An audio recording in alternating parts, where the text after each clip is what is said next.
Coming to you live from the MediaPlex in downtown Windsor, this is a presentation of St. Clair College Journalism.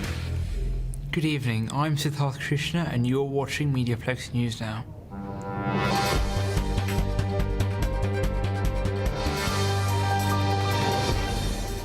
Shopify announced their Black Friday and Cyber Monday results today. They saw a sale of over $5.1 billion. Interestingly, consumers in Japan spent more on average than their American and Canadian counterparts. Sterner restrictions came into effect yesterday in 5 regions of Ontario in order to limit the spread of COVID-19. Windsor Essex is placed in the red alert level, meaning that indoor dining capacity is limited to 10 customers. Crime Stoppers is one of our community partners, and I had a chance to sit down with them for a chat. Hi there. My name is Sid, and today I'm here with Mr. Tim Harrington from Crime Stoppers. So, Tim, what do you have for us today? Good morning, Sid.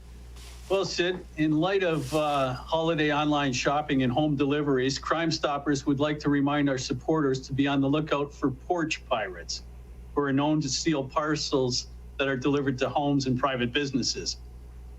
If you see suspicious persons in your neighborhood or are aware of the persons responsible for these crimes, please call your local police service. Or you can contact us, Crime Stoppers, anonymously at 519-258-8477 or online at catchcrooks.com. Remember, with Crime Stoppers, you remain anonymous, there's no court, and you may earn a cash reward. Well, that's all for us today. I'm Siddharth Krishna, and I've been joined by Tim Harrington from Crime Stoppers. Tim, thank you. St. Clair College unveiled its brand new $26 million sports park recently. Let's take a look, shall we? It's a warm ribbon cutting because of all the planning and the work that's been done in this. So let's get going. The word from our athletic recruiting department is that this sports park has already created a buzz amongst athletes throughout our region and across the province who want to step onto these fields. The huge crowds which have turned out for our basketball and volleyball games since we built the Sportsplex several years ago clearly demonstrate that if you build it, they will come. For our outdoor sports, the Field of Dreams that we open today will, I'm sure, be as welcomed by fans as it is by athletes. Once the pandemic has passed and we can actually stage games and events here, I hope you all will be back to enjoy the sports park as the exciting site that it is meant to be. You get a pretty good glimpse of what the project is today, and hopefully that story tells you what it's going to be, the premier sports facility in the Canadian college system. It was really the product of my wife that said, honey, I need a great place to play tennis, so that's why we're here today. But I know how much it means, not only to be academically sound, but physically sound, and to have all of those interactions. This will attract high-caliber athletes, coaches, and other professionals to the City of Windsor. The unique fitness offerings will benefit students and members of the public that purchase memberships or join upcoming programs. This sports park will generate a buzz about St. Clair College, encouraging students from far and wide to pursue their education and love of sport right here in Windsor, Essex. We have a message from Billie Jean King directly to this entire group here today. Congrats to St. Clair College on the opening of the new Zeckelman Tennis Center. Special thanks to Stephanie and Barry Zeckelman for funding the center. Tennis is a lifetime sport, and it's wonderful to hear about new investment in these challenging times. Billie Jean King. Thank you. Now it's our turn to build a legacy of champions on these fields and in this tennis center. Get ready for the winning, Windsor Essex County, and those schools across the province and across Canada. We are St. Clair College, and we are Saints Strong. 1, 2, 3.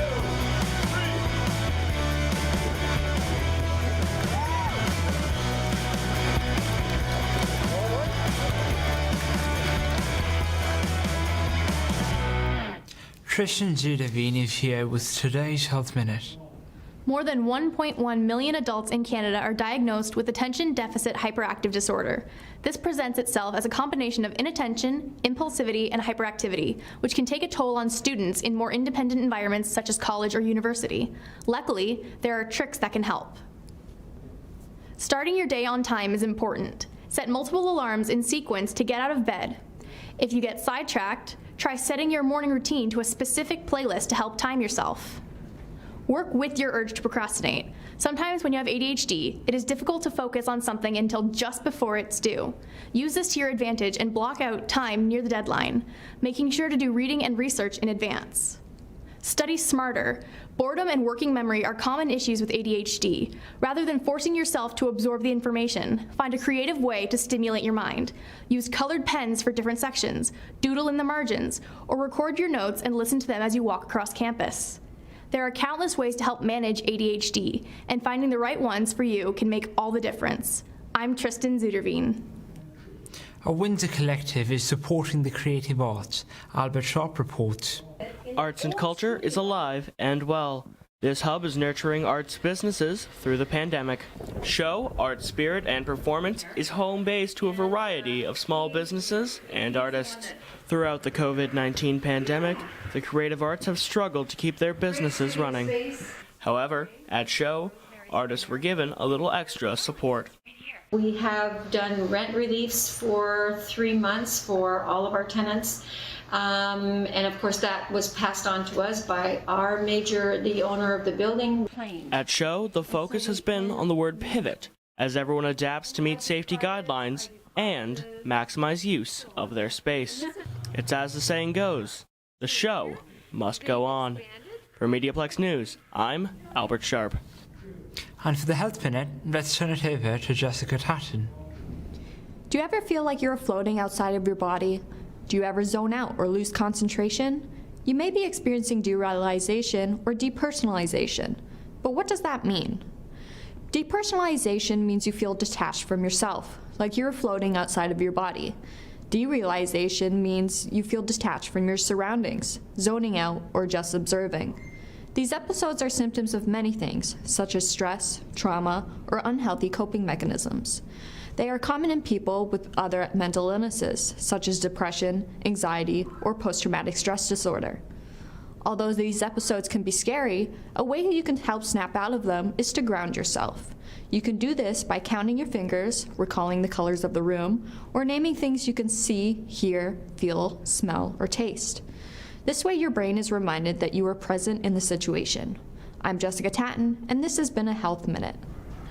The rates for bus passes are changing, and some, especially students, aren't that happy. Transit Windsor has announced a new semester pass for students. The semester pass will cover 4 months of period by paying $269.20. Sandeep Kaur is a student at St. K College is not sure it's worth it. In this current situation, I think semester passes are not beneficial for students because I hardly go to college once in a week. It would be a greater option if classes are often. Transit Windsor has also proposed a pass called Summer Saver. This is a 2-month pass offering savings to youth in summer months. It will cost $107.60 for July and August. Cost will remain same for monthly passes as before and will apply according to the age. For MediaPlex News, I am Jeevan Arora. After years of adversity, a local artist has established himself in his own studio. Wafa Al-Qadimi has the story. With everything going on nowadays, working with art might be a privilege. Glenn Donaldson is an artist who has a passion for drawing since he was a student in the high school. With some thoughts in his mind and having a creative eye, this artist finally found himself in his own studio. After 40 years of working with many jobs, Donaldson has achieved his dream. After working 44 years, I finally ended up here at my own studio at Howard and Shepherd. And I am doing many creative projects at the moment. I just got done 5 carousel horses that were cast aluminum that were made in the 30s, and we got them out the door. Donaldson was working in sign painting and graphics since 1967. Between 27 and 29, he has painted 12 aeroplanes that had participated in the World War II. 20 years ago, following his passion, Glenn had painted the Ford City Wall. No matter when you start achieving your dreams, working with your passion will take you a long way. For MediaPlex News, I am Wafa Al-Kurimi. Shoppers were out in force at the downtown Windsor's farmers market. Let's take a look. The downtown Windsor holiday market is in full swing, and many came out to support local small businesses this past weekend. Items such as dog treats, popcorn, and farm fresh veggies were on full display. Stephanie Sweet of What's Poppin' Popcorn said this was the perfect opportunity to sell their product. A lot of our outdoor festivals that we would attend normally were canceled because of COVID, so this was just an opportunity for us to be out and to be selling our popcorn. According to the market's Facebook page, the Downtown Windsor Farmers Market is a non-profit farmers market that is run by the Downtown Windsor Community Collaborative and the Downtown Windsor Business Improvement Association. Delna Barella said this is really good for our community. The market's been pretty amazing. It's amazing to see everyone come out and bring their stuff. I think especially with the way that our community's going through the transition right now, to see people come out and still be in community in a safe way is amazing to be a part of. The Downtown Windsor Holiday Market will continue to operate from 10 a.m. to 2 p.m. each Saturday until December 12th at the Pallisher parking garage right behind me at the corner of Pallisher and Park. So come on down and grab yourself a waffle on a stick. For MediaPlex News Now, I'm Zachary Ballog. Some like it hot while others like it cold, and as Stephen Aurora explained, why we are not talking about the porridge. Taking a shower is a first task many people do in the morning. Some people take hot showers while some prefer cold. Have you ever thought that both showers have different benefits? Let's talk about them. Cold showers calm itchy skin. It wakes you up and increases blood circulation. Cold showers gives your body and hair a healthy glow. On the other hand, hot shower helps to get rid of cold. It helps to relieve stress. Hot showers are best for muscle relaxation. Doctors say it is great for acne as it opens the pores and allows you to clean dirt and oil. There is no evidence, however, that it improves your singing. For MediaPlex News, I am Jeevan Arora. Turning to the weather, tomorrow brings sunshine with a high of 4 degrees Celsius. Thursday bestows a mix of sun and cloud with a high of 2, and Friday sees clouds also with a high of 2. The pandemic has affected just about everything, even the music business. I don't know why I do the things I do. Windsor is full of musicians looking to explore their passion. And while the allure of professional studios can be tempting for artists, the rise in music streaming is leaving many of them struggling to justify the price. We saw how expensive that became and how the music industry was shifting so that recordings weren't as lucrative as they used to be. So it got harder and harder to justify forking out, $10,000 to make a record that wasn't going to make back that much money, not that quickly anyway. As a result, many have turned to recording independently so they can create without the pressure to make back their investment right away. First 2 albums that we did, we were paying about $30 an hour studio time. And the last 2 albums, we had a friend with a home studio that didn't want money. So we scored big time there. And while gear itself can be costly, artists advise to start simple and invest into your home studio over time. So while the dream of big studios holds true for many artists, sometimes all you need is a basement, a little bit of gear, and the right passion. For MediaPlex News, I'm Albert Sharp. Media Art and Design is a school within the college that has many programs. Let's check these out. Media Art and Design consists of many hands-on programs, from fashion design to graphic design, advertising. The Eatery 101 is, a well-equipped venue for the students, and it's an actual live restaurant. So if you or I were in there, whether it was for lunch or dinner, the service would be cooked by our Red Seal chef along with our students as well. So, not too many schools and colleges have that opportunity for the students, which I'm happy to say that St. Clair College does. Within animation, we have a lot of alumni who worked in different movies and different sectors of filming. You know, whether it was the animation part, the movie production, it's really great to see that our students are going out into the workforce and doing the things they're doing coming from the animation program. So the music theater program, the students have the opportunity to perform on stage, and the students, whether you're first, second, or third year, have the opportunity to get on stage and perform and show what you've done in your classes to friends, family.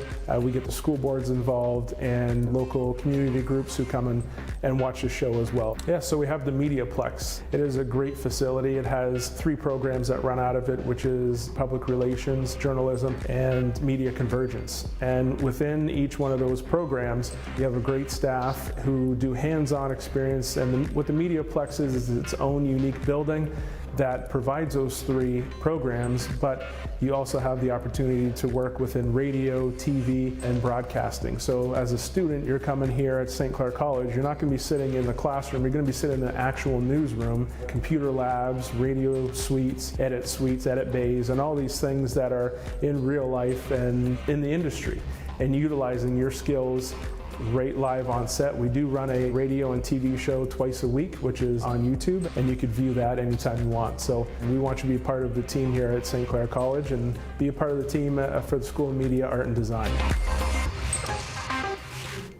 As we celebrate 10 years at the MediaPlex, we also celebrate one of our favourites. Veronique Mandel sits down with Karen Fallon. When I first arrived at St. Clair College more than 15 years ago, I met one of the most kind and committed professors I came to admire very much. Karen Fallon was always there for her students, and they loved her. She was always there for me, and I came to love her and respect her. Karen retired a few years ago, and she is still greatly missed by all of us here in the MediaPlex. She was a vital member of the team when we were developing our new curriculum and then building the MediaPlex. We could not celebrate our 10th anniversary without her. Karen is safely at home, but she joins me now on the screen. Hi, Karen. Hi, Vero. What do you remember about those early days when we were in the throes of preparing all this sort of new stuff? Well, we was part of a team. We was a team. And, you know, when you came up with the idea of the MediaPlex, we jumped on board. And so it became, we had to build this MediaPlex on a budget and taking into effect that it was converged journalism, that we had to have platforms for print, radio, TV, photography, and the web. And I think we did a pretty good job over the years of pulling it all together. Do you remember all those weekends and late evenings? With the board, with the papers on. Yes, I do. Yeah, we spent many hours developing what has become a state-of-the-art facility. It's fantastic. We had such a committed team, wasn't it? Because we were charting new territory. Yes, we was. In fact, there was a couple of times there we was told we was flying under the window, like under the curtain or whatever. But we did what we had to do to pull it together. And like I say, and it did all come together. But it took a lot of hard work. Yes, from everybody. And it could never have been done without the team that we had. Yes, and I totally agree. What were your memories of those early days in the MediaPlex? Well, there was some glitches needed working out, but we did work them out. And over the time, we got new equipment. As the budget allowed, we got new equipment when we could. And like I say, today, it's second to none. The MediaPlex is second to none. And for students that go there, they're in for a treat. You know, I know we've got some issues with the COVID at the moment, but that's just a little glitch. It'll come back to the way it was. What are some of your fondest memories being here? Well, You know, I've thought about that over the years, and really there's not one. My fondest memories were being able to help students. Like, I watch the TV and I'll say to Tom, that's one of our students. I'll listen to the radio and say, that's one of our students. I see in print, names in print, and I'll say, that's one of our students. And I had a little help in creating that person to be able to go and get those jobs. And that, to me, meant everything. I would say that it was probably a lot more than little help, because they always loved your classes. Well, I love teaching. I did. And that's something I taught for 22 years there. And I loved every minute of it. What was it like having to leave? Heartbreaking. It was heartbreaking. I left because of medical. Otherwise, I wouldn't have left. I had my classes all set up for the September, but I just had to leave, and it was heartbreaking. But we had that celebration near the end, and I couldn't believe the outpouring of love from everybody. It was just great. Well, you certainly created a lot of love around here. The students, even if they were in a class that was really grim and hard, because, I mean, some of our classes are really hard. Yes, yes. They would go to Karen's and have a blast in your design classes. Well, I always tried to make it fun. And I did. I always tried to make it fun. Although they were learning, they didn't know they was really learning, but they learned an awful lot of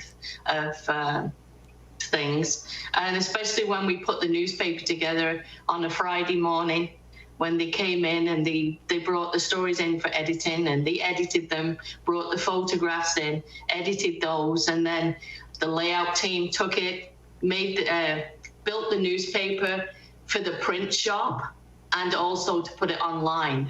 And it was good. I mean, I was there every Friday. I know. And that was basically volunteer, a lot of that. But I was there every Friday, and we built papers, and, you know, the kids had a blast. Yes, they did. So what would you say to the faculty and the students who will come after us over these next 10 years? Well, I would say they're lucky. They're lucky to be able to teach in a facility like the MediaPlex, and they're lucky to be able to learn in a facility like the MediaPlex, because like I said before, there isn't another one like it. And if you really want to teach and you really want to learn, that's the place to be. Especially if you want any avenue of journalism, and there's many branches that branch off from the journalism. The word journalism incorporates so many things. And like I say, they're just lucky. Thank you so much, Karen. It wouldn't be the 10th year without you. Well, thank you for inviting me to be a part of it. That was Karen Fallon, one of the favorite professors here in the MediaPlex for many years. It really wouldn't be a 10th anniversary celebration without hearing from Karen. She was the best, and we thank her. How much we spend at Christmas is always a topic of conversation. I went out to bring you the story. For many, Christmas is a time of revels and rejoicing, coupled with relentless splurging. However, due to the ongoing pandemic and the restriction of public activities, some have cut back on holiday spendings. Harshal Raval, a big spender on Christmas, tells us how the pandemic affected his savings. There is really a big change. Like last year, I just remember $100 shopping, $100 shopping from Walmart I did. But like right now, due to the pandemic and stuff, I'm not going to spend $100 because it's really, really, really expensive for me right now because due to the COVID situation and all, the pandemic's going on all over the world. So I'm just thinking of spending like $20, $25 or something like that. Last year, the average Canadian spent about $1,500 on Christmas. For the MediaPlex News, I'm Siddharth Krishna. An attraction in Amherstburg is looking to still draw people outside, even during social distancing. Tristan Zudavine Despite the pandemic, Amherstburg's annual River Lights is officially open once more for the holiday season. The breathtaking light displays have returned to Navy Yard Park and Toddy Jones Park. The hope is it revives a sense of cheer in the community. We've been really responsible with keeping our distance from everybody, wearing masks when we need to. So no, we would never miss this because of COVID. Lights are a really great way of social distancing, right? So there's not a lot of, you can really easily keep space between people. So it's an awesome thing to do, I think, during the pandemic. Open nightly November 14th through January 4th. Make sure to stop by and take in the lights at the end of the tunnel of 2020. For MediaPlex News, I'm Tristan Zuderveen. Christmas came a little early this year to 1 Windsor Street. There was also a special visit from a certain someone. Zach Balla reports. Welcome to the North Pole in downtown Windsor. Maiden Lane has been transformed into a winter wonderland. According to the Downtown Windsor Business Improvement Association, Maiden Lane was transformed into a pseudo-North Pole where residents and visitors enjoyed the city center's own winter wonderland. Brian Yeomans, chair of the WDBIA, said that it has been a real success so far. We've had at least 200 kids that have come through to get their photo taken for free with Santa, again, safely in a snow globe so that they're not sitting on his lap. So it's been really, really well received. It's been great. Residents who came down saw many activities such as Santa on the Lane, which was a socially distanced Santa Claus photo opportunity where Santa was stationed inside a snow globe.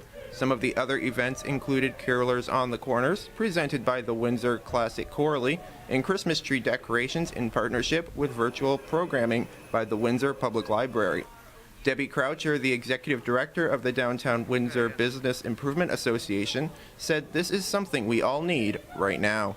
But I think this year in particular, given all that we've gone through with the pandemic, it's especially important to give people some joy and some holiday cheer. Due to Windsor and Essex County being put into the red zone, the next 2 dates for the Winter Village on Main Lane have been canceled. But don't worry, here's something special from jolly old St. Nick himself. Have a Merry Christmas, everyone. For MediaPlex News Now, Zachary Ballard. Thanks for tuning in. I'm Siddharth Krishna and you've been watching MediaPlex News Now.